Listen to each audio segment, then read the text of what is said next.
Hello. In this video, we're going to continue with Chapter 17.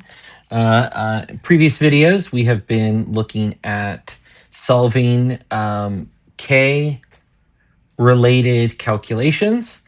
And most recently, we learned how to solve for equilibrium concentrations given initial concentrations and K for reaction under a particular set of conditions.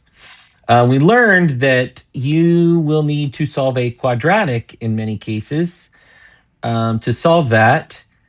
And so let's look at something we can do to shorthand things. So first off, let's start with a problem where we're given the following reaction. So COCl2 gaseous in equilibrium with CO, carbon monoxide, plus Cl2 gas. Okay, so here's our reaction. And we're given that we're going to start with an initial amount of phosgene, as this is called, COCl2, of 5.00 moles. And this is in a 10.0 liter flask. We are also given that Kc for this reaction is 8.3 times 10 to the negative fourth at a temperature of 360 degrees Celsius. Okay, so this is what we're given. We know immediately we're going to jump to doing an ICE table. Okay, everything's a gas, so no worries there. We need to calculate our initial concentration of our phosgene, which is our reactant. So the I subscript there means initial. And so we're going to take our 5 mole divided by our 10 liters. And we get 0.5, and then to maintain sig fig, 0 moles per liter of this. And since we are not given information about carbon monoxide and chlorine being added to the flask at the beginning, quote unquote beginning, then we must assume that they are 0 moles per liter. Okay. And so again, first thing we do is we calculate, well, what is Q? Well, our equilibrium expression would be, or in our Q expression would be the concentration of CO to the first power times the concentration of Cl2 to the first power, all divided by the concentration of our CoCl2 to the first power. And of course, that is 0, okay? Because remember, if any of our products have a 0 concentration initially, then Q is going to be 0. If any of our reactants have an initial concentration of 0, then Q is going to be infinity. If both a reactant and a product have 0 moles per liter concentration, that's not a solvable problem because the reaction is not going to go at all. One side or the other needs to have a non-zero amount of all species to get this thing to go in one direction versus another, right? So whatever K, well, we know what K is, and 0 is, of course, less than a non-zero number. So Q is less than K. And remember, when Q is less than K, that means we have too much reactant and not enough product. So we're going to subtract reactant and add product. And in this case, it's going to be just X, X, and X because this is 1 to 1 to 1. And so therefore, our equilibrium concentration of each of these species, our equilibrium concentration of our COCl2 is 0.500 minus X. Our equilibrium concentration of CO, carbon monoxide, is X.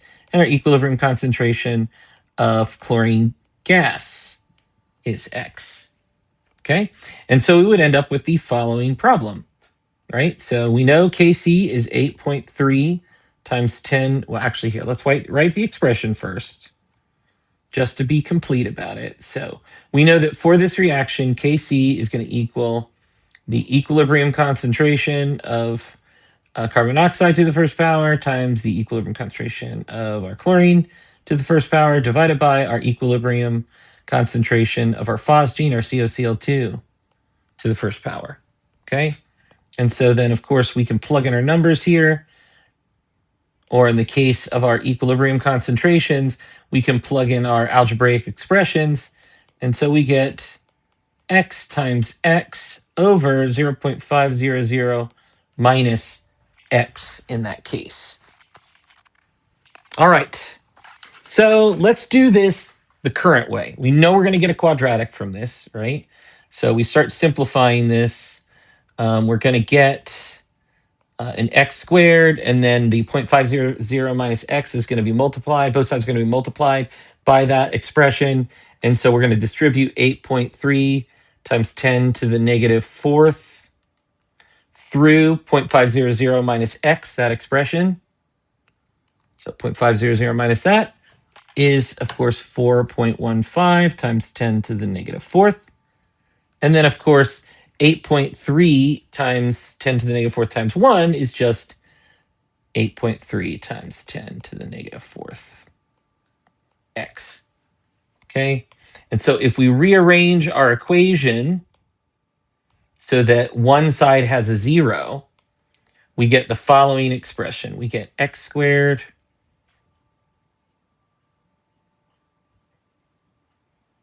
here. We get x squared plus 8.3 times 10 to the negative fourth x minus 4.15 times 10 to the negative fourth equals 0. So A equals 1, B equals 8.3 times 10 to the negative fourth, and C equals negative 4.15 times 10 to the negative fourth.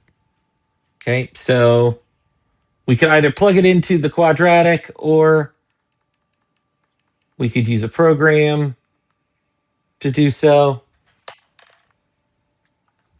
I will just look up a quadratic solver online where I can plug in my values of A, B, and C. So A is 1, B is 0 point, and then 30,000,083, and C is negative 0 point, and then 1, 2, 3 zeros, and then 415. And so we find that X is both negative 0.020791 and it is positive 0.019961. So those are the two potential values for X. So let's bring this up here. Let me move things down here a little bit. So using this information, we can now solve, okay? And so we know we're probably going to be, since we're going to be doing addition and subtraction, this value originally, we have 2 sig figs. So let's assume 0.020, 0.020, because that's just x.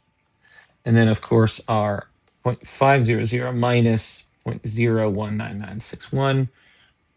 Oops. 0.500 minus 0.019961. And we get 0.480 moles per liter, since we're doing subtraction, right? So that looks to be the correct answer.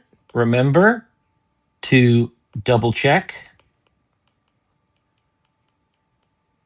So if we calculate Kc by plugging in 0.020 times 0.020 divided by 0.480, we should get 0.020 times 0.020 divided by 0.480.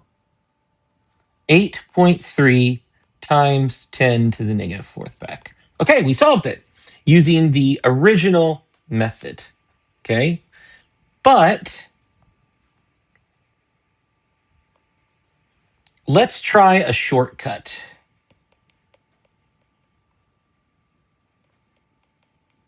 And so what's the shortcut here? Well, let's look here for a moment. We have a minus, we are subtracting x from 0.500. If x is significantly less than 0.500, then 0.500 minus x, that expression, is just approximately 0.500, right? If x is small enough, then subtracting it from 0.500 leaves behind 0.500, okay? So is there a test we can do to see if x is likely to be big enough to need to be taken into account? Basically, anytime we're adding or subtracting x, could be 2x, could be 3x,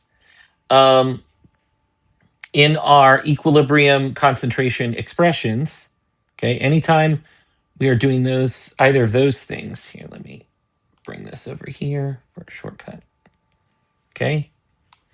So anytime we're adding or subtracting x, if x is not significant,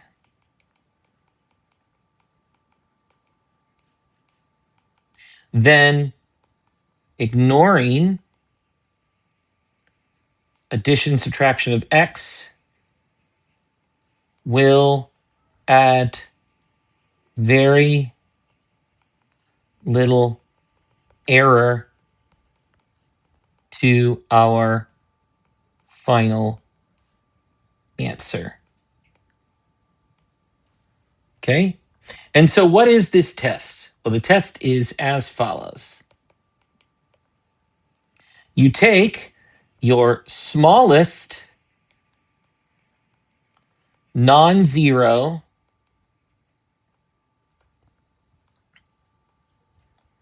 initial concentration from your ice table, and then you divide it by K.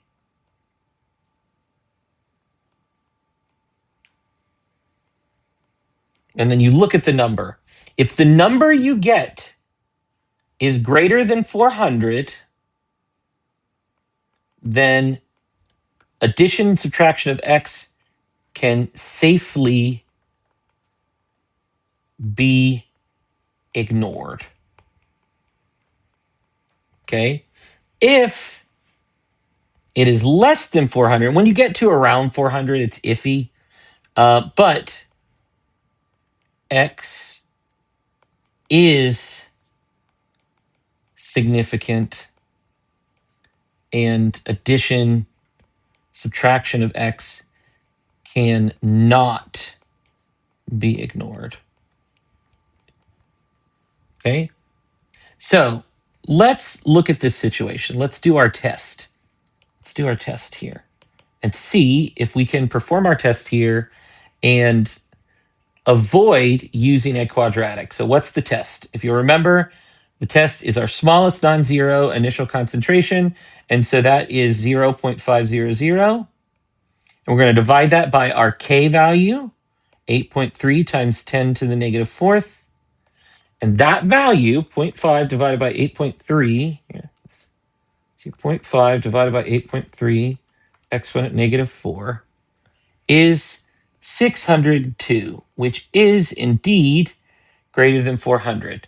So we can safely ignore addition and subtraction of x without introducing any significant error to our calculation.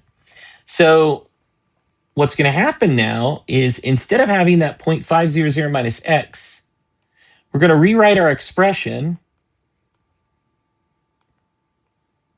x, but just put 0.500 because again, this test, if it's true, tells us that x is small enough that if we ignore it, it's not going to introduce, if we ignore it in terms of solving for x here, if we ignore any additions or subtractions of x, it will introduce very little error into our calculated answer for x, right? In other words, we can avoid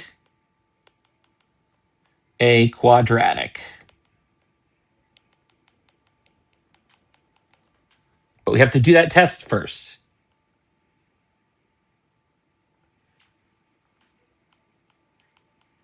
And so we have to show that we can take this shortcut. Okay? So now this trivializes this calculation, right? So x times x is x squared. We would multiply both sides by 0.5. So 0.5 times 8.3 exponent negative 4 is 4.15 times 10 to the negative fourth. And so if we take the square root of both sides, we get x is 0.020372, blah, blah, blah, blah, blah, blah, blah, 2 sig figs, and thus 3 decimal places. And so you'll note that is the same as what we calculated x to be the other way. And so we get the same answer, right? Now note, once we calculate x this way, using the shortcut, we still add, subtract x to calculate your equilibrium concentrations. You're just leaving it out for the purposes of solving for what x is. You are not leaving out additions and subtractions of x for calculating the equilibrium concentration.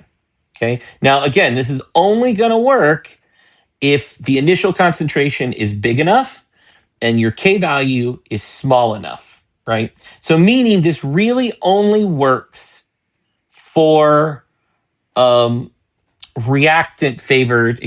reactant favored chemical equilibria, right? Because we need K to be significantly smaller than our initial concentration, on the order of 400 times smaller, right? Since we have that limit there. Okay, so just know this is a way to avoid having to do a quadratic. Okay, solving for x using the quadratic equation will always work. Okay, so there's no need to attempt to use this test and take the shortcut if you don't want to. But again, if you do take the shortcut, you must show your work. You have to prove that the assumption, you have to prove that making the assumption that x is small enough that ignoring any additions or subtractions of x in calculating, in solving for x, will not introduce any more than 5% error. That's what this test does. Okay, that concludes this video.